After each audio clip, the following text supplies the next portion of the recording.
Hello दोस्तों, क्या हाल चाल। Welcome to Edudates. तो आज हम लोग जो 66 बीपीएससी का पीवाईक्यू कर रहे थे उसका लास्ट पोर्शन लेकर आए हैं। क्वेश्चन नंबर 121 से लेकर 140 तक सॉल्व करेंगे आज। 141 से 150 तक मैथ्स है, तो आज इसको सॉल्व करने वाले हैं। ये लास्ट वीडियो होगा पीवाईक्यू की सीरीज़ में 66 बीपीएससी का। इसके बाद फिर सारे क्वेश्चंस को टॉपिक वाइज मैं लेकर आऊँगा, सब्जेक्ट वाइज लेकर आऊँगा। तो मैं समझता हूँ कि आप ये तैयारी कर रहे होंगे और आप पीवाईक्यू की जो सीरीज़ है उसको देख रहे होंगे बढ़िया से। पीवाईक्यू की सीरीज़ देखना इसलिए इम्पोर्टेंट है क्योंकि इसमें आप समझते हैं कि क्वेश्चंस का लेवल क्या होता है, क्वेश्चंस किस तरह के पूछे जाते हैं, क्वेश्चंस के सोर्स क्या हो सकते हैं, बीपीएससी किस तरह के आंसर्स को मार्क करती है, बीपीएससी कैसे आंसर्स की रिलीज़ करती है, ये सब समझना होता है। तो आज जो है हम लोग पार्ट 4 देखते हैं 66 बीपीएससी पीवाईक्यू का। तो चलिए क्वेश्चन शुरू करते हैं। Question number 121। क्वेश्चन नंबर 121 क्या कहता है? Bihar government has introduced the comprehensive financial management system CFMS on 1 April 2019। This system actually एक कॉन्सेप्ट है PFMS, CFMS, ये सब जो है ये सब एक फाइनेंशियल मैनेजमेंट सिस्टम है, मतलब पेमेंट का सिस्टम है। गवर्नमेंट किसी को पेमेंट करती है, चाहे अपने से नीचे डिपार्टमेंट्स को करे या किसी एम्प्लॉयज़ को करे, तो वो पेमेंट कैश में नहीं करती है, वो पेमेंट करती है बैंक्स के थ्रू। तो बैंक्स के थ्रू सीधे पेमेंट नहीं हो जाती, उसके लिए एक प्रॉपर सिस्टम है, फाइनेंशियल मैनेजमेंट सिस्टम। एक पोर्टल है जहाँ पर कि सारे बिल्स को क्यू किया जाता है, बिल्स को जनरेट करने के बाद उसको बैंक्स में ऑटोमेटिकली भेजा जाता है और वहाँ से ऑटोमेटिकली पेमेंट होता है। तो बिहार में भी जो 2019 में था, 1 अप्रैल 2019 में बिहार ने CFMS सिस्टम, एक comprehensive financial management system launch किया था। तो इसका कह रहा है कि ये सिस्टम क्या था, व्हाट इज़ दिस सिस्टम। तो एक्चुअली में इसका आंसर ई होगा, बिकॉज इसमें more than one options are correct. क्यों? क्योंकि ये फाइनेंशियल एक्टिविटीज़ को जो स्टेट में है वो ऑनलाइन बनाएंगे, पेपरलेस बनाएंगे। फैक्ट है, जब कोई पेमेंट आप सिस्टम बिना चेक के, बिना बैंक में गए करते हैं, बिना कोई प्रिंट आउट के करते हैं, तो पेपरलेस हो जाता है। इससे होगा NPA के प्रॉब्लम्स को सॉल्व करके ये चीज़ नहीं है, ये तो बैंक से जुड़ा हुआ है, तो ये नहीं होगा, ये सही होगा। Will ensure effective implementation of the state projects. Yes, state projects को इम्प्लीमेंटेशन में आसानी होगी, बिकॉज जब आप सब चीज़ पेपरलेस करते हैं तो चीज़ें आसान हो जाती हैं। Will manage state government finances including local bodies. हाँ, अब ऐसी बात है, लोकल बॉडीज़ को जब फाइनेंसेस देना होगा तो उसमें भी इसका यूज़ किया जाएगा। तो चूँकि more than one are correct, तो इसका आंसर ई हो जाएगा। इधर देख लेते हैं 124 नंबर क्वेश्चन। कह रहा है विच of the following is not included in the 7 resolves 7 निश्चय of Bihar government. Bihar government का 7 निश्चय चलता है प्रोग्राम। नीतीश कुमार ने 7 निश्चय 1.0, 7 निश्चय 2.0 और अभी रिसेंटली 7 निश्चय 3.0 लॉन्च किया है। तो 7 निश्चय 1, 7 निश्चय 2 और 7 निश्चय 3। 7 निश्चय 1 के बारे में पूछ रहा है कि 7 निश्चय 1 में जो है कौन शामिल नहीं था। तो इसमें पहला ऑप्शन जो है वुमेन एम्प्लॉयमेंट शामिल था। दूसरा option clean drinking water, it was there. Third option supply of electricity to all household, ये भी था। फोर्थ ऑप्शन है चाइल्ड वेलफेयर। चाइल्ड वेलफेयर करके, बाल कल्याण करके, उसमें कोई ऑप्शन नहीं था, तो इसलिए इसका आंसर डी हो जाएगा। बढ़ते हैं नेक्स्ट क्वेश्चन की तरफ। एक और क्वेश्चन ऊपर छूट रहा है, ये भी कर लेता हूँ। Question number 123। क्वेश्चन 123 क्या कहता है? क्वेश्चन नंबर 123 ये कहता है Bihar government launch a new scheme सतत जीविकोपार्जन योजना इन अगस्त 2018। अगस्त 2018 में बिहार ने सतत जीविकोपार्जन योजना नाम का स्कीम लॉन्च किया था। इसका ऑब्जेक्टिव क्या था? देखिए, इसका ऑब्जेक्टिव मोर देन वन होगा, क्योंकि आप देख रहे हैं बहुत सारे ऑप्शंस हैं जो काफ़ी कॉमन है। To provide unemployment allowance to youth, ये नहीं था, अलाउंस नहीं देना था, बट हाँ to provide employment in rural areas through local bodies, हाँ ये काम था उसका, ताकि जो ग्रामीण इलाकों में है रोजगार दिया जाए रूरल इलाकों में अनएम्प्लॉयड यूथ को।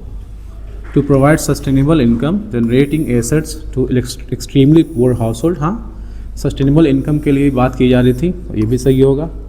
To provide free training for skill upgradation of the youth, yes it will be also correct, because skill upgradation के लिए, स्किलिंग ऑफ द यूथ के लिए, स्किल डेवलपमेंट के लिए भी इसमें प्रोविजंस थे। तो more than one are correct, so answer इसका डी हो जाएगा, more than one of the above. तो बहुत इजी है, अगर आप इसको इस स्कीम के बारे में बहुत कुछ नहीं भी जान रहे होते और अगर आप थोड़ा कॉमन सेंस यूज़ करते तो आप ई लगा सकते थे। This is how questions are dealt. ठीक है, बढ़ते हैं नेक्स्ट क्वेश्चन की तरफ। Question number 124। 124 क्वेश्चन क्या कहता है, ये तो कर लिया है हमने 124। आते हैं क्वेश्चन नंबर 125 में। क्वेश्चन नंबर 125 क्या कहता है, 125 कहता है the per capita net state domestic product at constant price for Bihar is less than the country in the year. तो ये उस समय का करंट अफेयर्स है, 1819 के टाइम में जो बिहार का state per capita state domestic product कितना था, नेशनल से कंपैरिजन करना था, नेशनल का कितना था और बिहार का कितना था, देश का कितना था, बिहार का कितना था। तो बिहार का पूरे देश का 1/3 था। तो ये डेटा उस समय का है, अभी के लिए इरेलेवेंट है। अभी कितना है वो एक बार देख लीजिएगा।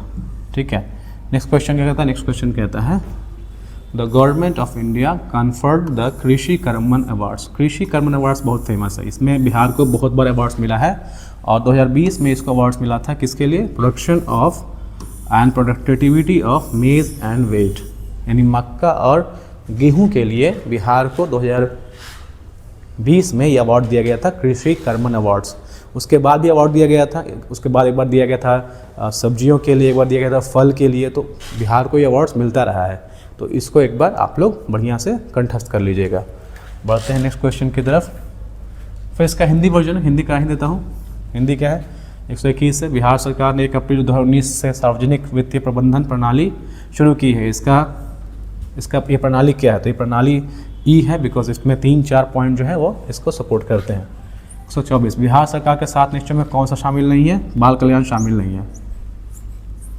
बिहार सरकार ने अगस्त 2018 में एक नई योजना सतत जीविकोपार्जन योजना शुरू की थी। इसका उद्देश्य क्या है, इसका उद्देश्य मोर देन 1 है, एक से अधिक है, क्योंकि इसमें रोजगारी भत्ता देना नहीं तो बट ये है क्षेत्रों में स्थानीय निकाय के माध्यम से रोजगार प्रदान करना, युवाओं में दक्षता की वृद्धि के लिए निःशुल्क प्रशिक्षण प्रदान करना, ये सब भी है। ठीक है, फिर 122 नंबर क्वेश्चन क्या कहता है कि भारत सरकार ने 2 जनवरी 2020 को बिहार राज्य को कृषि कर्मन पुरस्कार प्रदान किया। किसके लिए दिया गया था, ये दिया गया था मक्का और गेहूं के उत्पादन और उत्पादकता के लिए। बाद में उसको सब्जी के लिए भी दिया गया, फल के लिए भी दिया गया। वही प्रति व्यक्ति शुद्ध राज्य घरेलू उत्पाद बिहार का कितना था 18-19 में देश की तुलना में, तो राष्ट्रीय औसत का 33% था, 1/3 था। बढ़ते हैं क्वेश्चन नंबर 126 की तरफ। 126 क्वेश्चन क्या कहता है, in which of the following colleges Gandhi ji had studied. Gandhi ji इनमें से किस कॉलेज में पढ़े थे, तो गांधी जी इसमें से पढ़े थे संबल दास कॉलेज भावनगर में। गांधी जी ने अपनी जो कॉलेजिंग की थी, कॉलेजिंग का मतलब कि इंटरमीडिएट जो किया था वो किया था संबल दास कॉलेज भावनगर से। उन्होंने फिर अपना जो लॉ है वो कहाँ से किया था, वो किया था आउट ऑफ इंडिया से। नेक्स्ट क्वेश्चन क्या कहता है, नेक्स्ट क्वेश्चन है who is the author of the popular song सरफरोशों की तमन्ना अब हमारे दिल में है। देखिए ये सॉन्ग के जो क्वेश्चन था, ऐसे एक क्वेश्चन, ये सॉन्ग जो है बहुत फेमस है, सरफरोशों की तमन्ना अब हमारे दिल में है, देखना है जोर कितना बाजुए कातिल में है। तो ये जो सॉन्ग है ये एक देशभक्ति गीत है। इसको एक्चुअली में बिस्मिल अजीम आबादी ने जो है इसको कंपोज किया था। चूँकि ये ऑप्शन में नहीं है इसलिए ऑप्शन ई हो जाएगा। भगत सिंह ने इसको गाया था इसलिए बहुत फेमस हुआ। भगत सिंह ने इसको फेमस किया था बहुत यूज़ करके। राम प्रसाद बिस्मिल ने भी इसको बहुत यूज़ किया था। कहा यही जाता है कि कभी कदार लोग यही कहते हैं कि इसको राम प्रसाद बिस्मिल ने गाया था, लेकिन नहीं, इस सॉन्ग को बिस्मिल अजीम आबादी ने गाया था, लिखा था, कंपोज किया था, इसलिए इसका ऑप्शन ई हो जाएगा। बढ़ते हैं नेक्स्ट क्वेश्चन की तरफ। नेक्स्ट क्वेश्चन क्या कहता है, क्वेश्चन नंबर 127 देखते हैं। 127 क्वेश्चन कहता है कि विच of the following persons had participated actively in the revolt of 1857। देखिए 1857 के रिवोल्ट में ये सभी लोगों ने पार्टिसिपेट किया था और उनका लोकेशन भी सही है जी। नाना साहब ने कानपुर से किया था, बेगम हजरत महल ने लखनऊ से किया था, मौलवी अहमदुल्लाह ने फैज़ाबाद से किया था, बेगम जीनत महल ने दिल्ली से किया था। ये सभी लोगों ने किया था और सभी लोगों का जो ऑप्शन है वो करेक्ट है, इसलिए इसका आंसर ई हो जाएगा, more than one of the above. Which movement was started as a reaction to the partition of Bengal. Bengal का पार्टीशन 1905 में हुआ था, तो उसके रिएक्शन में, उसके अपोजिशन में, उसके खिलाफ कौन सा मूवमेंट शुरू किया गया था? इजी क्वेश्चन, स्वदेशी मूवमेंट 1905। तो ये सब जानते हैं आप लोग, इजी क्वेश्चन है। आगे बढ़ते हैं, इजी क्वेश्चन पर उतना समय नहीं देना है। क्या कह रहा है क्वेश्चन? कह रहा है that about which act Jawaharlal Nehru had said we were provided with a car with all brakes and no engines। किस इसमें से किस एक्ट के बारे में, किस कानून के बारे में, किस अधिनियम के बारे में जवाहरलाल नेहरू ने कहा था कि हम लोग को सब कुछ दिया गया है, एक कार दिया गया है जिसमें ब्रेक्स भी है लेकिन इंजन्स नहीं है। It was about act of 1935। 1935 के अधिनियम के बारे में जवाहरलाल नेहरू ने ये कहा था, क्योंकि 1935 के अधिनियम में बहुत कुछ है लेकिन बात वही डोमिनियन स्टेटस का ही किया गया था, आज़ादी के बारे में बात नहीं की गई थी उसमें, इसलिए ये कहा गया। एक और क्वेश्चन है, who among the following advocates had appeared for the आईने ट्रायल्स दिल्ली इन 1956, 1945, 1946। तो 1945, 1946 में जो आईने का ट्रायल हुआ था, इंडियन नेशनल आर्मी का जो ट्रायल्स हुआ था लाल किला के अंदर, उस ट्रायल्स के वकील कौन थे? तो उस ट्रायल के वकील थे भूलाभाई देसाई। इसमें भूलाभाई देसाई थे, तो इसका आंसर बी हो जाएगा। बात करते हैं नेक्स्ट क्वेश्चन की, 129 क्वेश्चन का जो है कह रहा है कि for how many days did Dandi march last. Dandi march कितने दिनों तक चला था? तो दांडी मार्च हम लोग जानते हैं कि 12 मार्च से शुरू हुआ था, 12 मार्च से शुरू हुआ था और 6 अप्रैल तक चला था। कितने दिन? 24 दिन। तो इसका आंसर हो जाएगा 24 दिन। 24वें दिन यह खत्म हो गया था। बात करते हैं नेक्स्ट क्वेश्चन की, where did madam Cama unfurl India's tricolour flag of freedom. Madam Cama बहुत फेमस थी, मैडम भिखाजी कामा नाम था उनका, और उन्होंने इंडिया का जो झंडा है वो फहराया था इंडिया से बाहर। कहाँ पहली बार किया था ऐसा? इंडिया वो किया था स्टुगार्ट में, स्टुगार्ट इज इन जर्मनी, तो वहीं किया था। उसी का हिंदी वर्जन पढ़ देता हूँ। निम्न में से किस कॉलेज में गांधी जी ने पढ़ाई की थी? तो समलदास कॉलेज भावनगर में। प्रसिद्ध गीत सरफरोशी की तमन्ना अब हमारे दिल में है, देखना है जोर कितना बाजुए कातिल में है, इसे लिखा था बिस्मिल अजीमाबादी ने, जो कि ऑप्शन में नहीं है, तो ई हो जाएगा। बंगाल विभाजन के प्रत्याघात के रूप में कौन सा आंदोलन शुरू हुआ था? तो स्वदेशी आंदोलन। कौन विद्रोह में सक्रिय भाग लिए थे? सभी ने लिए थे, सभी सही है, ई हो जाएगा। किस अधिनियम के बारे में जवाहरलाल नेहरू ने कहा था कि ये हमें ऐसी कार दी गई थी जिसमें सब ब्रेक हैं किंतु इंजन नहीं था? तो 1935 के अधिनियम के बारे में। दिल्ली में जो आईने ट्रायल हुआ था उसमें कौन सा वकील आए थे? भूलाभाई देसाई। मैडम कामा ने भारत का तिरंगा कहाँ लहराया था? स्टुगार्ट जर्मनी में। और दांडी यात्रा कितने दिन चली थी? तो वो चली थी 24 दिन। बढ़ते हैं नेक्स्ट क्वेश्चन, क्वेश्चन नंबर 134 में। 134 भी अगेन इजी क्वेश्चन है। कह रहा है क्या? विच of the following pairs is correct. इसमें से कौन सा पेयर्स जो है करेक्ट है, सही है?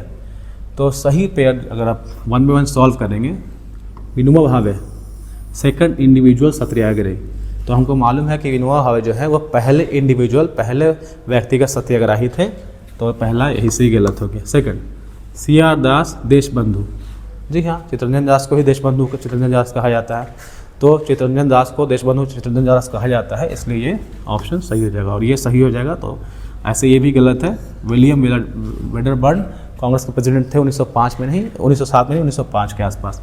और Shyamji Krishna Varma founder of India house थे, not in Paris, it was in I think San Francisco. तो ये दोनों भी गलत हो जाएगा, बी सही हो जाएगा। 138 easy question, who was the first chief minister of Bihar. Bihar के पहले मुख्यमंत्री कौन थे? कौन नहीं जानता है? श्री कृष्ण, डॉक्टर श्री कृष्ण सिंह। ठीक है, next question 135, which day was declared as Purna Swaraj day. पूर्ण स्वराज डे जो कि आज हम लोग मनाते हैं रिपब्लिक डे के रूप में, उसी को कहते हैं पूर्ण स्वराज डे। 26 जनवरी 1930 को पूर्ण स्वराज डे मनाया गया था पहली बार, और उसी के याद में हम लोग आज गणतंत्र दिवस, रिपब्लिक डे मनाते हैं। ये सब बच्चा जानता है। Where was the first Congress session in Bihar held. Bihar में पहला कांग्रेस सेशन कब हेल्ड किया गया था? कब किया गया था? तो वो किया गया था पटना में बांकीपुर में 1912 में, उसके बाद गया में 1922 में। ध्यान रखना है, ठीक है। नेक्स्ट क्वेश्चन, बिहार कब इस्टेब्लिश हुआ था?